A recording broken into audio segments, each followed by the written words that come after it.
Hello everyone, welcome to Uttarakhand अध्यापक। मैं मेघा जसवाल स्वागत करती हूँ आपका आज के सेशन में।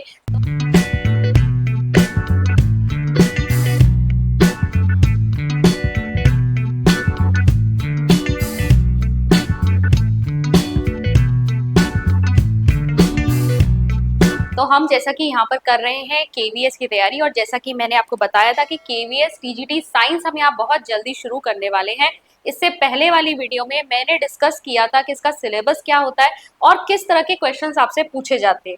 तो मुझे लगता है कि हमें टीजीटी के और भी जो क्वेश्चंस है उसको सॉल्व कर लेना चाहिए। तो टोटल 100 क्वेश्चंस आपके यहाँ पर आते हैं। लेवल क्या रहता है, किस तरह के टॉपिक्स पूछे जाते हैं, ये हम पिछली वीडियो में डिस्कस कर चुके हैं। अगर वो वीडियो नहीं देखी है तो उस वीडियो को जाकर चेक कर लेना। चलिए अभी हम केवीएस टीजीटी साइंस के ही प्रीवियस ईयर वाले कुछ और क्वेश्चंस करेंगे, और ज्यादातर क्वेश्चन जो आज मैंने लिए वो आपके फिजिक्स और केमिस्ट्री के।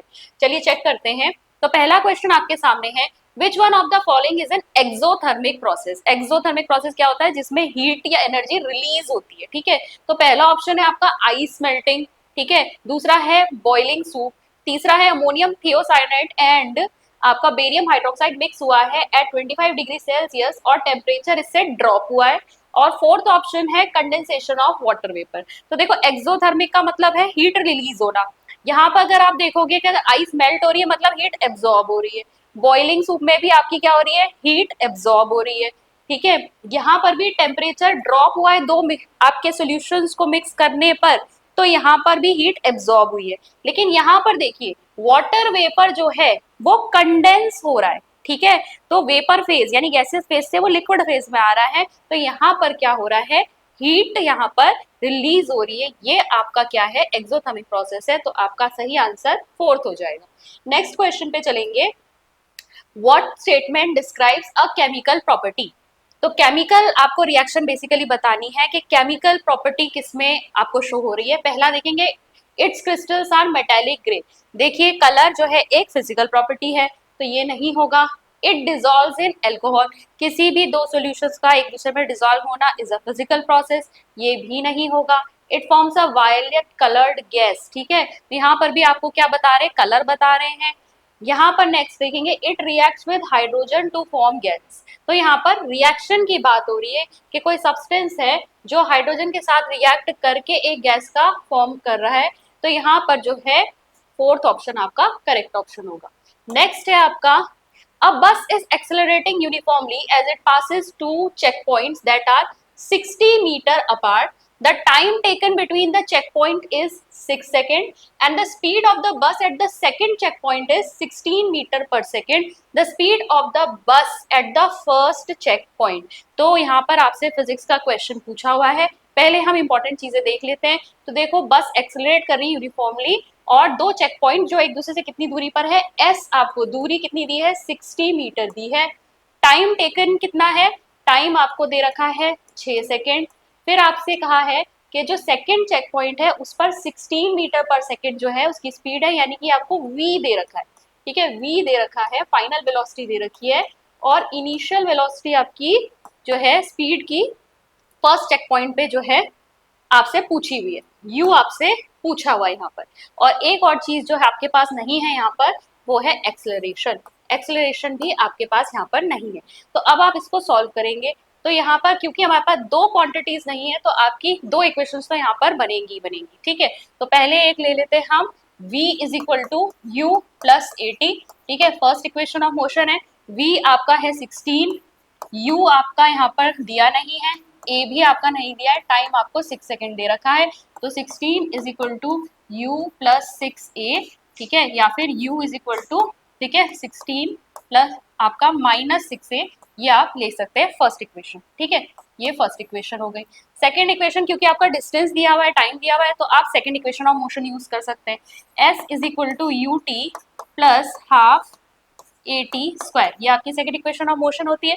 s आपको कितना दिया है? 60 दिया है। u आपको देखिए निकालना है, और u तो अब ये ऐसे ही लिख देते हैं। टाइम आपको कितना दिया है? 6 दिया है। फिर प्लस हाफ a अगेन आपके पास नहीं है, और टी स्क्वायर यानी 6 का स्क्वायर। ठीक है, ये रहेगा आपका। तो 60, बल्कि यहाँ से आप क्या कर सकते हैं, सब जगह से 6 अगर निकाल लें, क्योंकि सब में 6 तो आ ही रहा है, तो ये आपका हो जाएगा 6 से डिवाइड कर दी पूरी इक्वेशन, तो 10 इक्वल टू u प्लस ये आपका आ जाएगा, एक 6 हट गया तो एक ही है, 6a/2, ये आपका 3 हो गया। तो आपकी यहाँ से निकल के आ रही है 10 is equal to u plus 3a। ठीक है, u की वैल्यू यहाँ से भी निकाल लो, कितना हो जाएगा 10 माइनस 3a। ये सेकेंड इक्वेशन, ये वाली आप यहाँ पर प्लेस कर दो, यहाँ से भी u की वैल्यू आ गई, यहाँ से भी u की वैल्यू आ गई। u is equal to, u नहीं आप लेंगे यहाँ पर u की वैल्यू यहाँ पे रखेंगे तो 10 minus 3a equal to 16 minus 6a। ठीक है, अब यहाँ पर थोड़ा सा आपको क्या करना है, ट्रांसपोजिशन, 6a को इधर लाओगे माइनस प्लस में चेंज हो जाएगा, और 10 को उधर ले जाओगे ये नेगेटिव हो जाएगा। ये आया 3a is equal to 6, a is equal to 6.3 equal to 2। तो एक्सेलरेशन तो आ गया आपका 2 मीटर पर सेकेंड स्क्वायर। हमें निकालनी इनिशियल वेलोसिटी, तो ये यहाँ पर वैल्यू रख दो, यहाँ पर रख दो, यहाँ पर रख दो, कहीं पे भी रख दो, u की वैल्यू आ जाएगी। u is equal to 10 minus 3 into 2, 10 minus 6, ये आ जाएगा 4। आंसर क्या आ रहा है आपका, फर्स्ट वाला 4 मीटर पर सेकेंड। ठीक है, तो दो इक्वेशन ऑफ मोशन आपकी लगी है और उससे आपका आंसर यहाँ पर आ गया। नेक्स्ट देखेंगे, a ball after falling from rest under the influence of gravity for 4 second falls on a horizontal glass plate. Because of collision, the ball loses 3/4 of its velocity.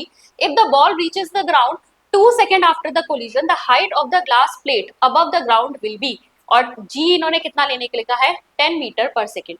तो देखो भाई, बॉल जो है fall कर रही है rest से। ठीक है, ये अगर हम पूरी वो मान लें हाइट, यहाँ रेस्ट से फॉल हुई और बीच में आपकी एक ग्लास प्लेट पड़ी थी, उसके ऊपर जो है आपका बॉल टकराई है, कितने में, 4 सेकंड्स में। ठीक है, 4 सेकंड्स में ये हॉरिजॉन्टल ग्लास प्लेट पर टकराई है और कोलिजन की वजह से 3/4 इसने वेलोसिटी अपनी लूज कर दी है। इसके बाद अगले 2 सेकंड में जो है बॉल ग्राउंड पे पहुंची है और यहाँ पर जी इन्होंने 10 मीटर पर सेकंड लेने के लिए कहा है। तो देखो अब आपके पास क्या क्या गिवन है, क्योंकि रेस्ट था तो इनिशियल वेलोसिटी 0 मीटर पर सेकेंड, टाइम आपको दिया है 4 second, acceleration due to gravity आपको लेना है 10 मीटर पर सेकेंड स्क्वायर।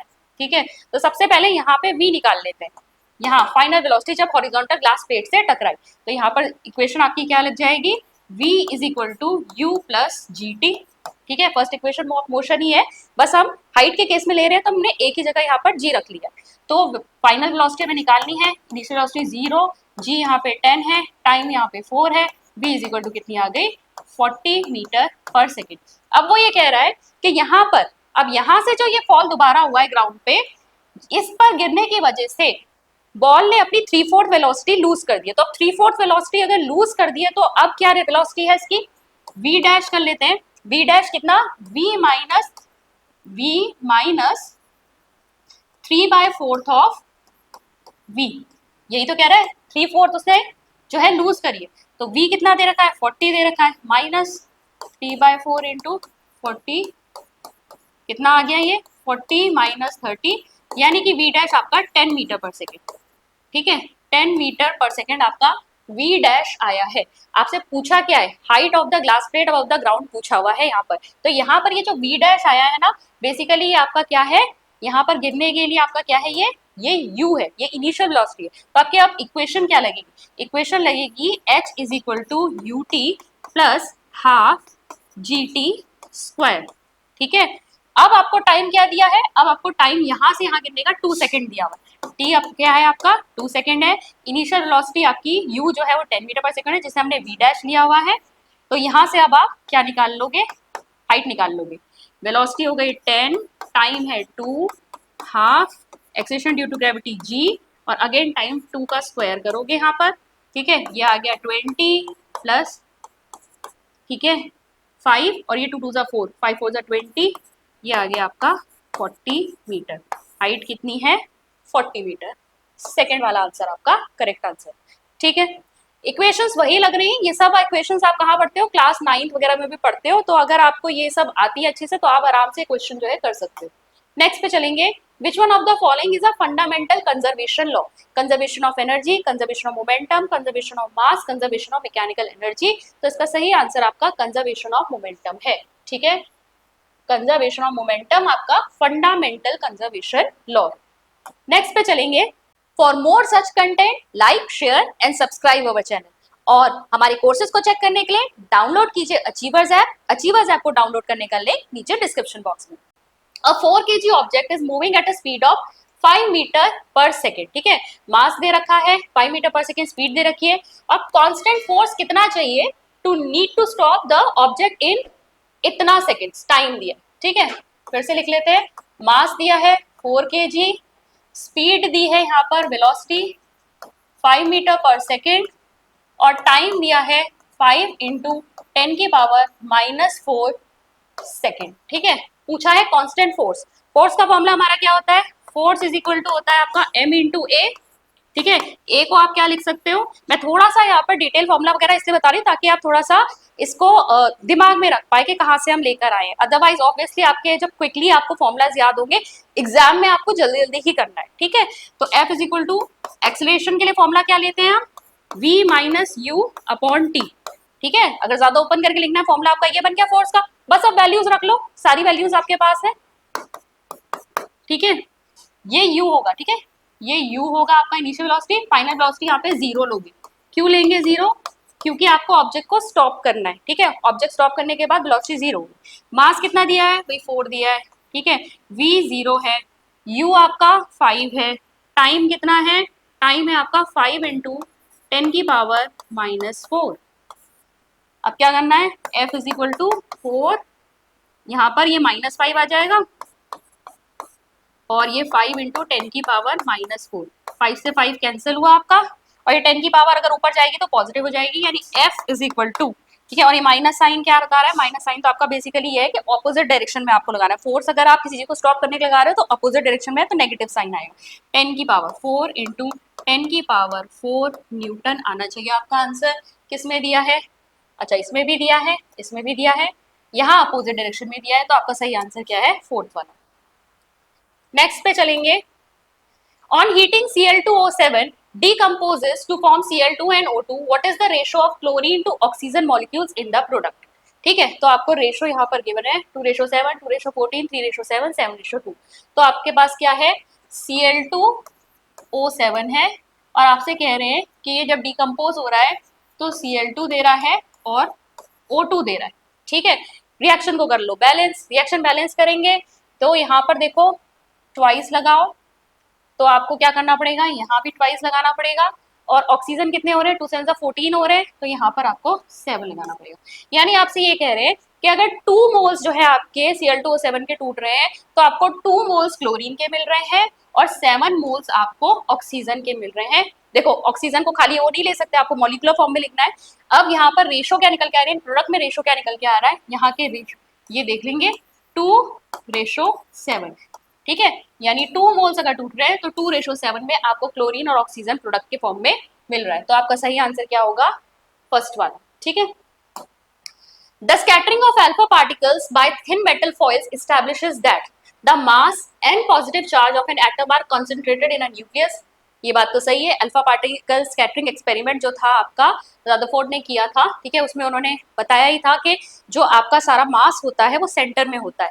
ठीक है, electrons are fundamental particles of all matter नहीं, इलेक्ट्रॉन्स के बारे में नहीं बताया था उन्होंने। All electrons have the same charge, charge की भी बात उन्होंने नहीं की थी। एटम्स आर इलेक्ट्रिकली न्यूट्रल, ये भी नहीं किया था। ये था जो मेन उनका उनके एक्सपेरिमेंट से कंक्लूजन निकल के आया था कि जो एटम है उसमें most of the space empty होती है और जो सारा मास और पॉजिटिव चार्ज होता है वो सेंटर में कॉन्सेंट्रेटेड होता है, और इसी को उन्होंने नाम दिया था न्यूक्लियस। और इसीलिए हम कहते भी हैं कि न्यूक्लियस की डिस्कवरी किसने की है? रदरफोर्ड ने की है।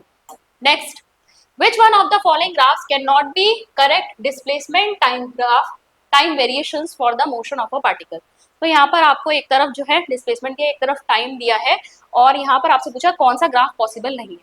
भाई आप जानते हैं डिस्प्लेसमेंट क्या होता है आपका? वो डिस्प्लेसमेंट आपका डिस्टेंस के इक्वल हो सकता है, डिस्टेंस से कम भी हो सकता है, ठीक है, और डिस्प्लेसमेंट आपका 0 भी हो सकता है।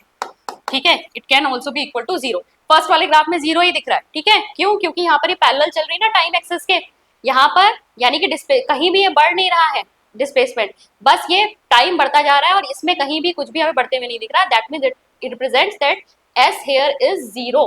तो ये पॉसिबल है। अगेन यहाँ वेरिएशन दिख रहा है, ये भी पॉसिबल है। ये लीनियर दिख रहा है, जैसे जैसे टाइम बढ़ रहा है वैसे वैसे डिस्प्लेसमेंट बढ़ रहा है, ये भी पॉसिबल है। अब यहाँ के दिखा रहा है नेगेटिव जा रहा है, यहाँ पर टाइम के साथ साथ डिस्प्लेसमेंट कम भी हो गया, ये नहीं हो सकता, ठीक है। तो फोर्थ वाला पॉसिबल नहीं। Next, the work done needed to move a body of 2 kg from an elevation of 1 meter to an elevation of 10 meter against the gravitational field of the earth is take g is equal to 10 metre पर second square, ठीक है। Formula based question है, देखो direct अगर आपको formula याद है ना, अप्लाई करना है आपको बस, और वैल्यूज भी कोई बहुत घुमा फिरा के नहीं दे रखी है, डायरेक्ट फॉर्मुला अप्लाई हो रहा है। वर्क डन पूछा है आपसे, क्या करना है, तो यहाँ पर आपका देखो वर्क के फॉर्मुले कई सारे होते हैं, एफ इंटू एस भी होता है, और काइनेटिक एनर्जी और पोटेंशियल एनर्जी के जो फॉर्मुले होते हैं ना, वो भी आप, क्योंकि एनर्जी एंड वर्क आर इंटरकन्वर्टिबल, तो आप लगाते हो उसमें। यहाँ पर हम हाइट के केस में देख रहे हैं, एलिवेशन मतलब आप एक ऑब्जेक्ट है, देखो ये है यहाँ पर, और इसे 1 मीटर मान लो, एक ऑब्जेक्ट है जो 1 मीटर पर तो है पहले से, आपका उसका एलिवेशन उठाकर 10 मीटर पे कर देना है, ठीक है। यहाँ वो पहले से है, उसको यहाँ पर उठा के रख देना है आपको। तो हाइट के केस में चल रहे हैं, तो फॉर्मूला क्या लगेगा यहाँ पर, W is equal to m g h, ठीक है। एम जी एच, इतना वर्क डन करना पड़ेगा, कितना वर्क डन करना पड़ेगा, यहाँ से यहाँ उठा के रखने में। तो मास कितना दे रखा है भाई इसका, 2 kg दे रखा है। एक्सेलरेशन ड्यू टू ग्रेविटी कितना लेना है, 10 लेना है। हाइट कितनी है, हाइट ध्यान में रखो, हाइट कहाँ से कैलकुलेट करो भाई, यहाँ पे पहले से था, यहाँ से यहाँ उठा के रखा है, 1 मीटर पे पहले से था, अब इसे 10 मीटर पे, 10 मीटर कहाँ से, 10 मीटर यहाँ से नहीं है, 10 मीटर आपका यहाँ से है, ग्राउंड से, ठीक है। तो अब इसको क्या करोगे, यहाँ से यहाँ पे अगर करना है तो 10 में से 1 माइनस करो, तो ये डिस्टेंस कितना आ गया आपका, 9 मीटर आ गया, तो 9 है आपकी है, ठीक है। तो कितना हो गया, 9 2 18, 18 और 180 जूल। क्या आ रहा है आंसर, बिल्कुल सही, सेकंड वाला आंसर है, ठीक है, सेकंड है option. Next, how many protons, neutrons and electrons are there in the ion, ठीक है, टिन आयन, क्या लिखा हुआ है यहाँ पर, okay, tin ion, tin ion, okay, T I हो गई, टिन आयन। अब देखो यहाँ पर ये जो फॉर्मूला इन्होंने बता रखा है, SN 2 प्लस यहाँ पे आया है 119 और 50, ठीक है।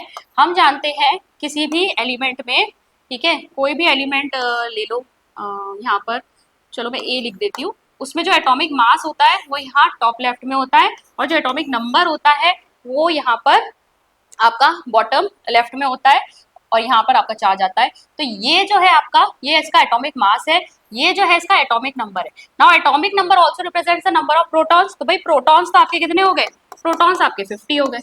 अब न्यूट्रॉन्स निकालते हैं पहले, ठीक है। न्यूट्रॉन्स कैसे निकालोगे, एटॉमिक मास में से एटॉमिक नंबर माइनस कर दो, 119 में से 50 माइनस कर दो, कितना आ रहा है, ये आ रहा है 9 और ये आ रहा है 69। 69 क्या हो गए, न्यूट्रॉन्स हो गए, 69 क्या हो गए, न्यूट्रॉन्स हो गए। अब इलेक्ट्रॉन्स की बारी आई, ठीक है। इलेक्ट्रॉन्स आपके कितने होने चाहिए, इलेक्ट्रॉन्स आपके, देखो जितने प्रोटॉन होते हैं उतने ही इलेक्ट्रॉन होते हैं, तो भाई वैसे तो इलेक्ट्रॉन इसमें अगर न्यूट्रल एटम होता तो 50 होने चाहिए, लेकिन यहाँ पर हमें क्या कह रहा है, 2 प्लस है, 2 प्लस मतलब इसे 2 इलेक्ट्रॉन दे चुका है ये, तो माइनस कर दो 2, तो कितने इलेक्ट्रॉन है इस समय इसके पास, 48।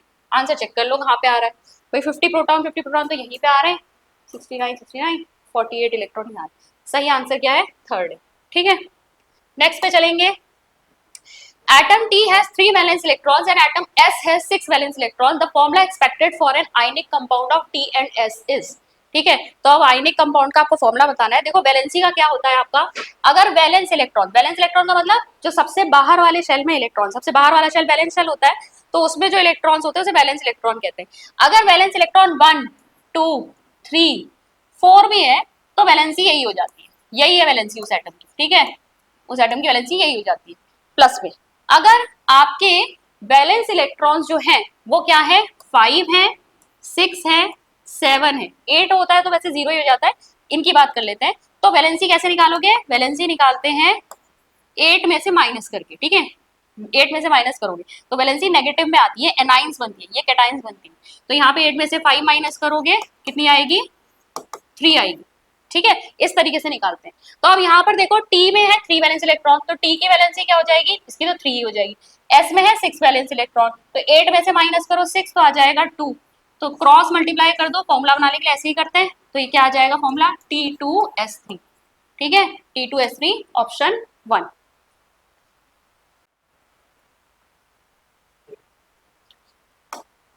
नेक्स्ट पे चलेंगे, which one of the following physical quantity is not a constant, ठीक है, कांस्टेंट नहीं है, कौन सी एक स्थिर नहीं रहती, ठीक है, स्थिरांक नहीं है, सही स्थिरांक नहीं है। Mass of an elementary particle पे मास हर जगह सेम रहता है, ठीक है, चाहे आप चांद पे करो चाहे आप यहाँ अर्थ पे देखो। वेट ऑफ एन ऑब्जेक्ट यही है, वेट चेंज होता है, ठीक है, हमारा अर्थ पे जितना भी हमारा वेट होगा हमारे मून पे अगर देखेंगे तो 1/6 हो जाता है। तो वेट जो है अलग अलग प्लैनेट्स पे अलग अलग होता है, एक्सेशन ड्यू टू ग्रेविटी की वजह से चेंज होता है वो। परमिटिविटी ऑफ वैक्यूम भाई ये कांस्टेंट है। Speed of light in free space ये भी कांस्टेंट है, ये भी कांस्टेंट है। कौन सा कांस्टेंट नहीं है? वेट कांस्टेंट नहीं है, सेकंड ऑप्शन है। Next, there are two stable isotopes of carbon, they differ with respect to. तो बेसिकली कार्बन के दो स्टेबल आइसोटोप्स पूछ कहा है उन्होंने, और उन्होंने कहा किसमें ये डिफर करते हैं। तो हमें पता है आइसोटोप्स क्या होता है, isotopes are atoms of same element having different atomic masses and same atomic number. तो एटॉमिक मास डिफरेंट होता है, एटॉमिक मास किसकी वजह से डिफरेंट है? अगर एटॉमिक नंबर सेम है, एटॉमिक नंबर सेम होने का मतलब क्या है भाई? नंबर ऑफ प्रोटॉन सेम है, नंबर ऑफ इलेक्ट्रॉन सेम है। क्या गलत अलग है उसमें? बस न्यूट्रॉन डिफरेंट होते हैं, नंबर ऑफ न्यूट्रॉन अलग होते हैं, इसकी वजह से एटॉमिक मास डिफर हो जाता है, ठीक है।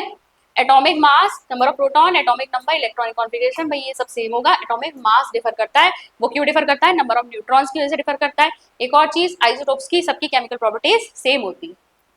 Next, if the hydrocarbon C2H4 is burned in oxygen gas, carbon dioxide and water are formed as described by the unbalanced chemical equation. Equation भी दे रखी है, बहुत अच्छी बात है।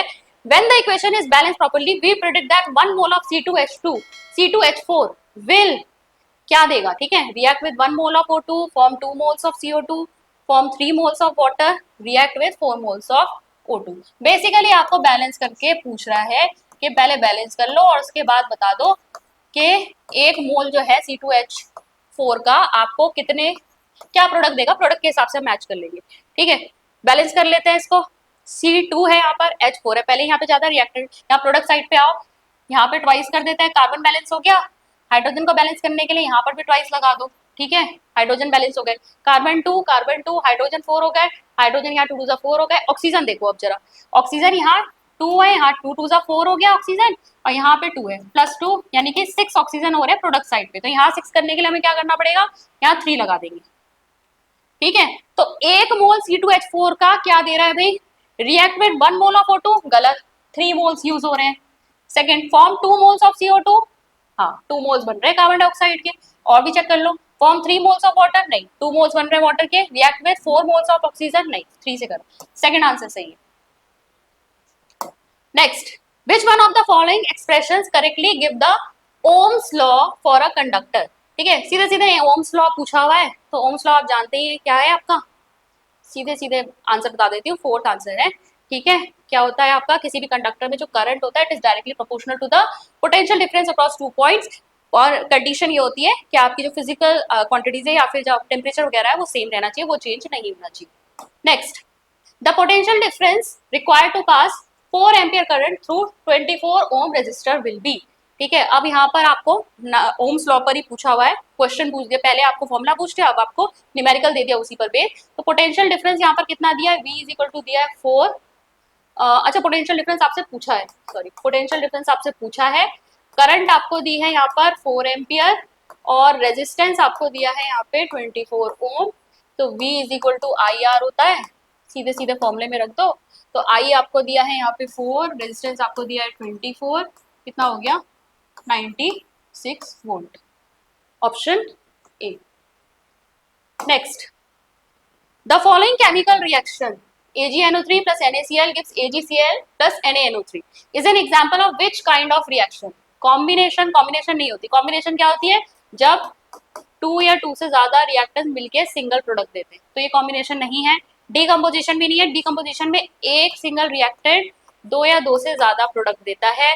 फिर डिस्प्लेसमेंट नहीं है, डिस्प्लेसमेंट में यहाँ पर दोनों सॉल्ट्स नहीं होते, ठीक है, ये डबल डिस्प्लेसमेंट एक्चुअली। और प्रेसिपिटेशन, और ये प्रेसिपिटेशन भी कह सकते हैं क्योंकि यहाँ पर ये जो डाउनवर्ड एरो है ना, ये हमें क्या बता रहा है कि ये प्रेसिपिटेट बन रहा है। AgCl का व्हाइट कलर का PPT बनता है, यहाँ पर प्रेसिपिटेट बनता है, इसीलिए क्या है, and the reaction in which precipitate is formed are called precipitation reaction. तो ये आपका फोर्थ वाला आंसर सही हो जाएगा। इसके अलावा क्या है, ये डबल डिस्प्लेसमेंट है। डबल डिस्प्लेसमेंट में क्या होता है भाई, यहाँ पर एक सॉल्ट है, यहाँ पे एक सॉल्ट है, सिल्वर ने यहाँ इसके साथ बना लिया, इसने इसके साथ बना लिया, यहाँ पे आयंस का एक्सचेंज हो गया, तो ये डबल डिस्प्लेसमेंट भी है। Next, which of the following metal oxide is amphoteric? तो एम्फोटेरिक आपसे ऑक्साइड पूछा हुआ है। कॉपर ऑक्साइड दिया है Na2O, MgO, Al2O3, तो आपका Al2O3 जो है एम्फोटेरिक ऑक्साइड होता है। What do you mean by amphoteric oxide? ऐसे ऑक्साइड जो एसिड की तरह भी एक्ट कर सकते हैं, बेस की तरह भी एक्ट कर सकते हैं, दोनों की प्रॉपर्टी शो करते हैं। These are called amphoteric oxides. Any saturated hydrocarbon that is classified as an octane must have the molecular formula। तो भाई आपसे बोला है कि ऑक्टेन है एक तो, ठीक है, और दूसरा आपसे कहा है सैचुरेटेड है। सैचुरेटेड हाइड्रोकार्बन, सैचुरेटेड हाइड्रोकार्बन यानी एल्केन्स है, ठीक है। एल्केन्स का जनरल फॉर्मूला क्या होता है? CnH2n+2। ये आपका क्या होता है? एल्केन का जनरल फॉर्मूला। ऑक्टेन है मतलब C8 है, फॉर्मूला क्या हो जाएगा? C8H2 × 8 + 2 कितना आ गया? C8H 8 × 16 + 2 18। किसमें है? ठीक है, सैचुरेटेड है, फोर्थ वाला ऑप्शन C8H18 ये होगा। एल्केन का है, ये एल्कीन का क्या होता है? CnH2n। एल्काइन का क्या होता है? CnH2n-2। ठीक है, ये आपके फॉर्मूलाज हैं। तो आज मैंने काफी बेसिक क्वेश्चंस आपके लिए थे फिजिक्स और केमिस्ट्री में से।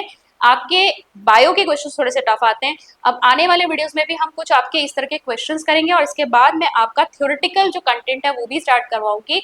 और आप लोग अगर इंटरेस्टेड हैं तो आप कमेंट सेक्शन में हमको लिखकर भेज सकते हैं। बहुत जल्द हम यहाँ पर KVS TGT का कोर्स लॉन्च करने वाले हैं।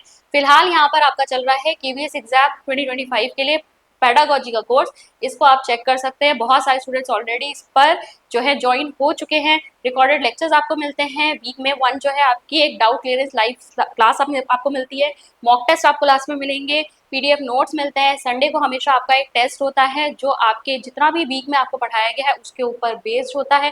प्लस आपके लिए व्हाट्सअप सपोर्ट रहता है। अगर आप कोई डाउट में है, कोई क्वेश्चन पूछना चाहते हैं तो आप व्हाट्सअप के जरिए हमसे बात कर सकते हैं। तो ये आपका पेडागोजी का कोर्स है। और जिस तरीके से अभी हालात चल रहे हैं आपको पता ही है, कल ही आपकी न्यूज़ भी आई है लेक्चरर की वैकेंसी को लेकर भी। तो KVS एग्जाम एक ऐसा एग्जाम है जिसको आप देख सकते हैं, इसका नोटिफिकेशन अब कभी भी रिलीज हो सकता है, तो इसकी तैयारी आप जल्दी शुरू कर दीजिए। 40 मार्क्स की आपकी यहाँ पे पेडागोजी पूछी जाती है, PGT में, TGT में, PRD में 60 मार्क्स की पूछी जाती है। प्लस हम यहाँ पर KVS TGT लेवल पे साइंस शुरू करने वाले हैं जो कि आपका 100 मार्क्स का होगा। तो जो TGT के लिए प्रिपेयर कर रहे हैं ना, TGT साइंस वाले, उनका तो 140 नंबर का यहीं से होने वाला है, ठीक है, 140 नंबर का उनका यहीं से प्रिपेयर हो जाएगा। कि साइंस का भी करेंगे हम और पेडागोजी भी करेंगे। फिर आपके कुछ छोटी मोटी चीजें बच जाती हैं, GK हो गया, करंट अफेयर्स हो गया, वो आपके कम मार्क्स में ही आते हैं, ठीक है, 20-20 नंबर के आते हैं, उसको भी हम देख सकते हैं। लेकिन फिलहाल जो है आपका यहाँ से आपका काफी कुछ कवर हो सकता है। तो आप लोग अभी से तैयारी शुरू कर दीजिए। बाकी अगर हम यूट्यूब के सेशंस की बात करें तो यूट्यूब का आपकी जो वीकली सेशन रहता है वो इस तरीके से रहता है। पेडागोजी की आपके रिकॉर्डेड सेशन आ रहे हैं, रात को 9 बजे आते हैं आपके, मंडे को, वेडनेसडे को और फ्राइडे को। इसके अलावा जो KVS TGT हमने इसी वीक से शुरू किया है वो 3 बजे आपकी वीडियो आती है, वो आती है आपकी ट्यूसडे को, थर्सडे को और आपकी सैटरडे को, ठीक है।